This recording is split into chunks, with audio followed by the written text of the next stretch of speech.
बिस्मिल्लाहिर्रहमानिर्रहीम। Computer graphics की series के एक और लेक्चर के साथ हाजिर हूँ।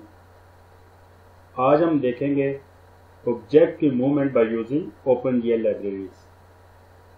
उसके लिए एक प्रोग्राम लिखा है, उसकी लाइन बाय लाइन कोड को एक्सप्लेन करूँगा ताकि आपको समझ आ जाए इस कोड में क्या हो रहा है। सबसे पहले तो हमने यहाँ पे लाइब्रेरीज ऐड किए हैं। लाइब्रेरीज को कैसे ऐड किया जाता है इसका मैंने लेक्चर पूरा बनाया हुआ है, आप इस सीरीज के पहले या दूसरे लेक्चर को देख सकते हो। उसके बाद एक वेरिएबल डिफाइन किया है जो पाई के नाम से, और पाई की वैल्यू को हमने इसको कांस्टेंट रख दिया। उसके बाद हमने कुछ ग्लोबल वेरिएबल्स बनाए। ग्लोबल वेरिएबल्स आपको पता है पूरे प्रोग्राम में जो एक्सेस हो सके। टाइटल के नाम से हमने बना दिया है जो हमें विंडो की स्क्रीन पे शो होगा बाउंसिंग बॉल के नाम से। बाउंसिंग बॉल की हम ऑब्जेक्ट, बाउंसिंग बॉल की मूवमेंट दिखाऊंगा। Bouncing ball as a object होगा, उसकी मूवमेंट को देखेंगे कि वो कैसे मूव होता है। उसके बाद विंडो साइज हमने यहाँ ही पास कर दिया है बजाय इसके मेन में पास करने के। उसकी हाइट भी बता दी है, विड्थ भी बता दी है। तो उसके बाद हमने बता दिया है कि हमने पोजीशन फ्रॉम एक्स एक्सिस कितनी होनी चाहिए और वाई एक्सिस कितनी होनी चाहिए from this point of view. X axis में 50 का दिया और वाई एक्सिस में भी 50 का दिया, जहां से इसका विंडो का स्टार्ट होगा।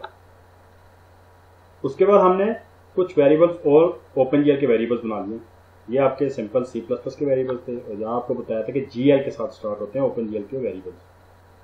बॉल का रेडियस हमने बता दिया 0.5, सर्कल में होगा तो उसका रेडियस हमने रख दिया 0.5। उसके बाद हमने बॉल की बॉल सेंटर XY पोजीशन हर पॉइंट पे एक्सप्लेन किया गया है।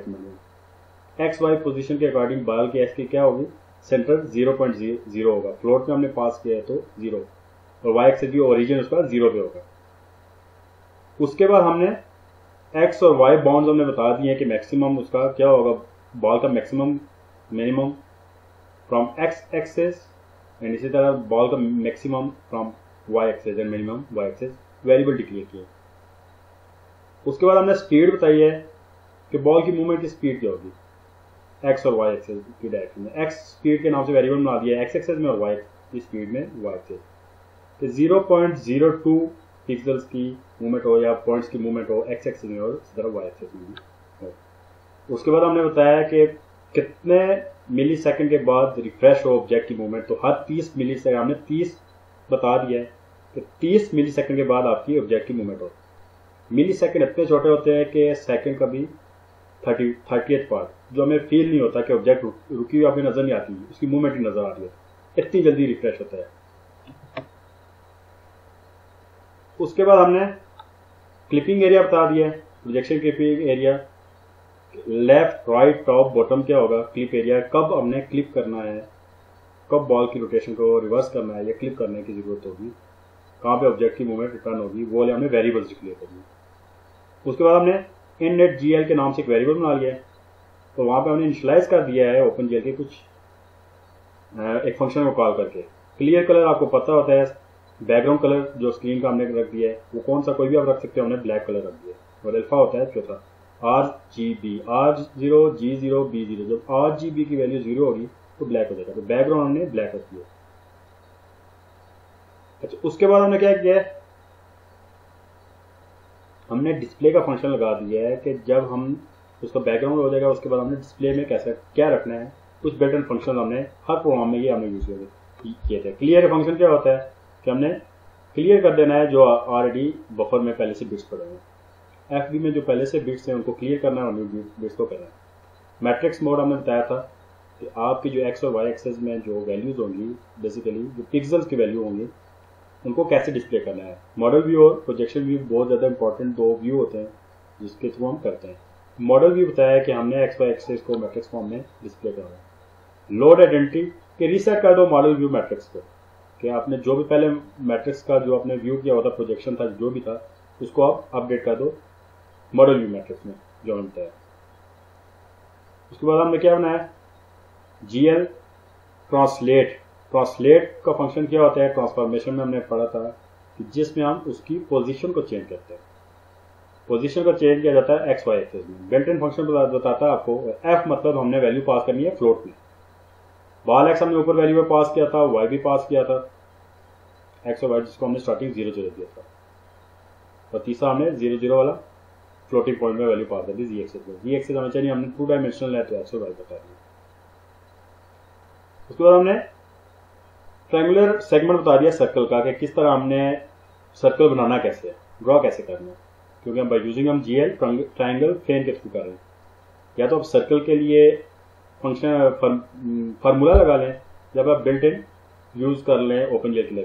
तो जीएल बिगिन के थ्रू हमने किया है, हमने ट्रायंगल फ्रेम है, उसका कलर क्या दे दिया हमने RGB, RB0 GB0 B हमने 1 कर दिया। तो इसका मतलब जो हमारा ऑब्जेक्ट होगा, जो हमारे बॉल का कलर होगा वो हमने ब्लू यहाँ पे बता दिया, बैकग्राउंड ब्लैक होगा और बॉल का कलर ब्लू बता दिया। GL वर्टेक्स 2F, और हमने क्या बता दिया, सेंटर ऑफ द सर्कल क्या बता दिया 0 0 ऑलरेडी ऊपर हमने बताया होता है कि सेंटर ऑफ द बॉल हमारा क्या होगा ये होगा। अच्छा, अब हमने क्या किया है, ये बिल्ट इन है सर्कल ड्रॉ करने के लिए हमने नम सेगमेंट के नाम से एक वेरिएबल इंटीजर बता दिया है और उसके 100 पार्ट्स में डिवाइड कर दिया। सर्कल में जब आपका बॉल बनेगा तो हमने उसके जो बाउंड्रीज हैं उसके 100 पार्ट्स में डिवाइड कर दिया। जीआर फ्लोट एंगल के नाम से हमने एक वेरिएबल बना लिया है जो फ्लोट वैल्यू जहाँ पे स्टोर होगी। उसके बाद हमने लूप चला दिया 0 से लेके 100 पे। जब 100 इंडेक्स पे जाएगा तो वो वापस फर्स्ट इंडेक्स के साथ अटैच होगा। सर्कल जब बनता है राउंड में तो last index match with first index. ये यहाँ पे कमेंट में आगे लिख दूंगा कि हमारा जो लास्ट सेगमेंट है वो फिर फर्स्ट पे आ गया, तो 0 से लेके 100 तक ये मूव करेगा। तो हमने एंगल बता दिया है आई, जो आई की वैल्यू होगी मल्टीप्लाई 2 के साथ मल्टीप्लाई होगा, और उसके बाद हमने पाई की वैल्यू ऊपर देती है और नम सेगमेंट के साथ डिवाइड करेगा तो 360 के एंगल्स के साथ ये मूव करता जाएगा इस तरह। तो ये फार्मूला जो लगाया हमने यहाँ पे, तो इसका एंगल बनता जाएगा सर्कल की फॉर्म में और आपका ऑब्जेक्ट सर्कल की फॉर्म में ड्रॉ हो जाएगा। तो GL वर्टेक्स 2F, हमने वर्टेक्स की वैल्यू 2F में रखनी है। तो हमने क्या करना है, हमारा एंगल चेंज हो रहा होगा तो हमने 2 डायमेंशनल में हमने रोटेशन में देखा था एक्स एक्सेस और वाई एक्सेस में आपका चेंज होती है एंगल में। जब एंगल में चेंज करते हैं रोटेट करते हैं 2D में, 3D में जी एक्सेस भी आ जाता है।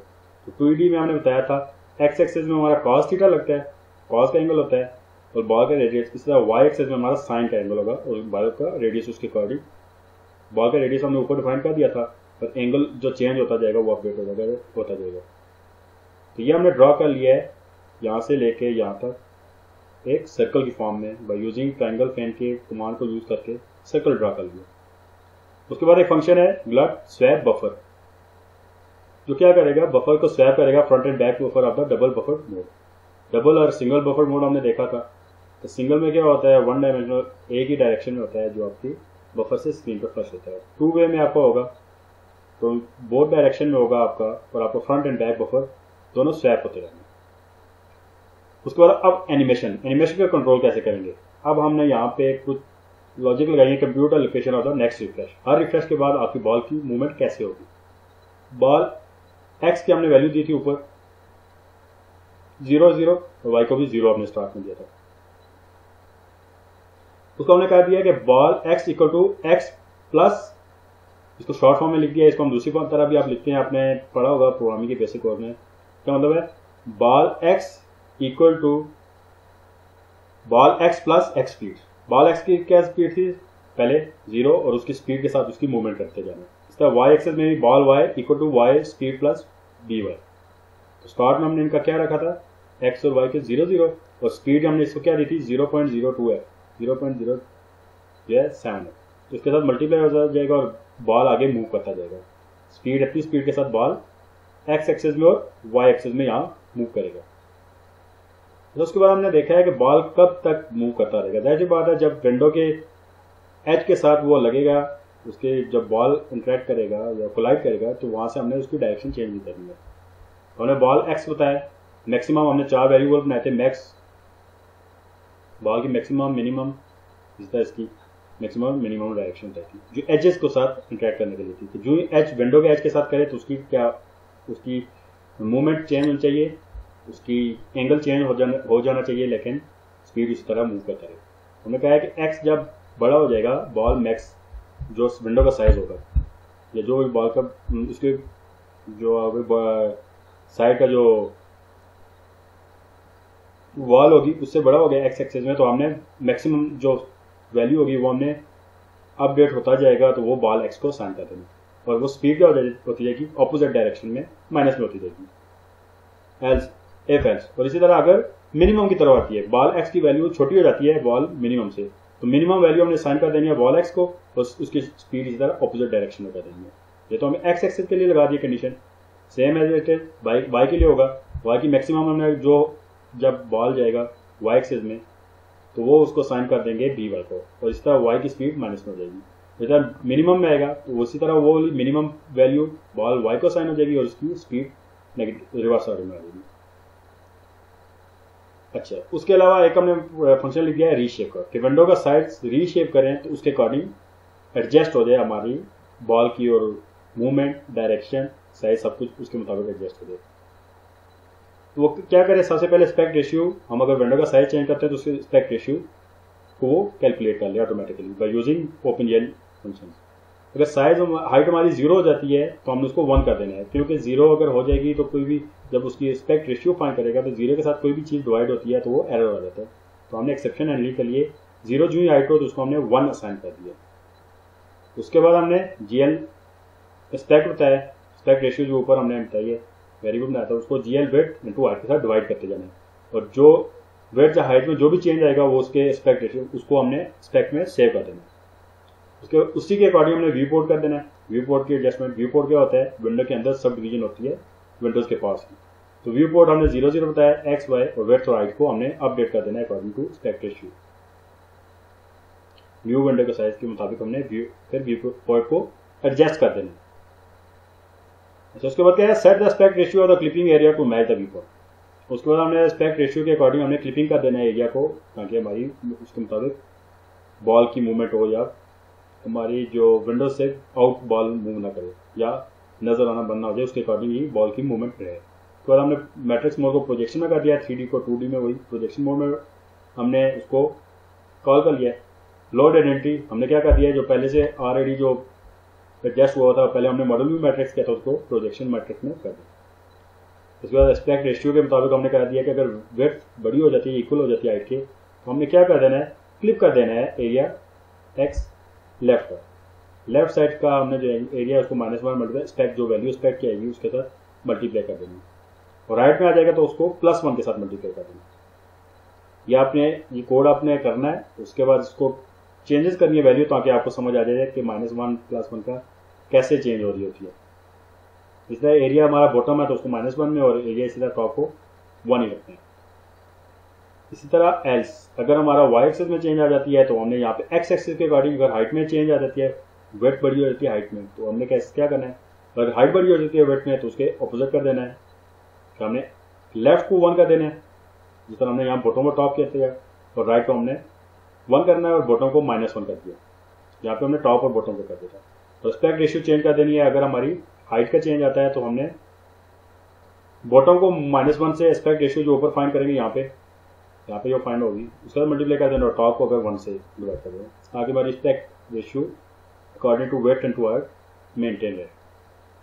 उसके बाद हमने ऑर्थोगोनल 2D कर दिया है, ताकि फंक्शन बेटन कॉल किया और हमारी जो व्यू पॉइंट है वो x y top bottom maintain रह सके। और इसके बाद इस तरह हमने मिनिमम को मल्टीप्लाई कर दिया है, area left multiply ball radius, कि जो भी लेफ्ट अगर हमारा छोटी होती है विंडो तो बॉल का रेडियस भी छोटा हो जाए, बॉल का साइज भी छोटा हो जाए। जैसे मैक्सिमम में भी इसी तरह बॉल का रेडियस, मतलब कि x minimum y minimum x maximum y maximum के अकॉर्डिंग जो ही हम विंडो का साइज चेंज करें तो उसके मुताबिक बॉल का साइज भी अपडेट होता है। उसके बाद टाइमर का फंक्शन है, इसकी जरूरत नहीं है, नाम भी लगाएं तो अगर प्रोग्राम एग्जीक्यूट हो जाएगा, लेकिन विंडो ये जब आपका प्रोग्राम काफ़ी देर चलता रहे या आपकी स्लीपिंग मोड में चला जाए तो उसके बाद रिफ्रेश करें और उसको बॉल को इसी तरह मूवमेंट कराना स्टार्ट कर दे, तो इसके बाद भी आपका प्रोग्राम एग्जीक्यूट हो जाएगा।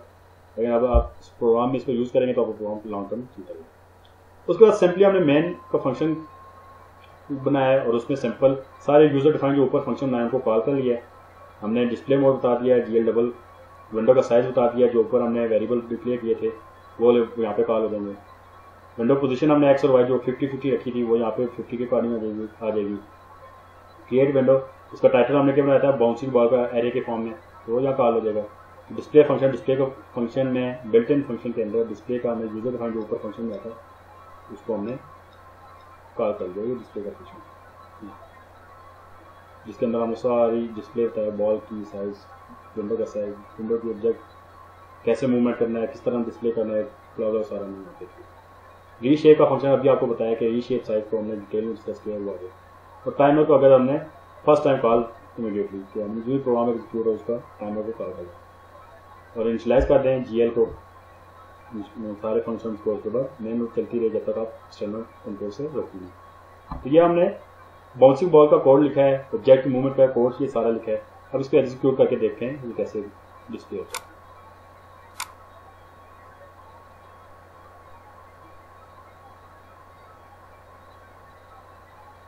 ये आपके सामने बैकग्राउंड में ब्लैक रखा था, ऑब्जेक्ट का कलर ब्लू रखा था और बॉल का साइज वगैरह हमने बताया था। उसकी हमने एजेस के साथ हमने कहा था तो उसका एंगल चेंज हो जाए, उसकी स्पीड बताई थी। हर 30 मिली सेकंड के बाद ये अपनी पोजीशन चेंज कर रहा है, जो हमें ऐसा लग रहा है जैसे कॉन्टिन्यूसली ऑब्जेक्ट मूव कर रहा है। तो मैंने आपको बताया था कि रीसाइज करेंगे तो उसके अकॉर्डिंग इसका साइज भी चेंज होता जाएगा। बॉल का साइज बड़ा हो गया और इसकी स्पीड भी उसी के अकॉर्डिंग चेंज हो जाएगी। छोटा करेंगे तो उसकी बॉल का साइज भी छोटा हो जाएगा और उसके मूवमेंट भी ऐसे छोटी हो जाएगी। तो मैंने बताया था 0 नहीं करना, 1 पे रखना है, तो ये मैक्सिमम यहाँ पे आ जाता है। इस तरह हमें इसका साइज जहाँ से चेंज करेंगे तो उसके मुताबिक ये ऑब्जेक्ट मूव करती जाएगी, साइज तो बॉल का साइज उसके अकॉर्डिंग ऑब्जेक्ट होता जाएगा। ये हमने कोड किया था और ये बाउंसिंग बॉल की पूरी ऑब्जेक्ट मूव बताई थी। ये जिस एंगल के साथ भी इंटरेक्ट कर रहा है उसके मुताबिक एडजस्ट होता जाएगा। जिस एंगल के साथ बॉल के साथ लगता है उसी एंगल के साथ उसकी बैकग्राउंड मूवमेंट होती है। मैक्सिमम के साथ होता है तो उसकी स्पीड अपोजिट डायरेक्शन हो जाती है मिनिमम के। इसी तरह ये सारा कोड आपको एक्सप्लेन किया है। होपफुली आपको ऑब्जेक्ट की मूवमेंट समझ आ गई होगी, खुद से करने की कोशिश करें। यहाँ हम इस लेक्चर को एंड करते हैं। चैनल को सब्सक्राइब करें, शेयर करें और बेल आइकन प्रेस कर दें। नए लेक्चर के साथ फिर मिलेंगे। अल्लाह हाफिज़।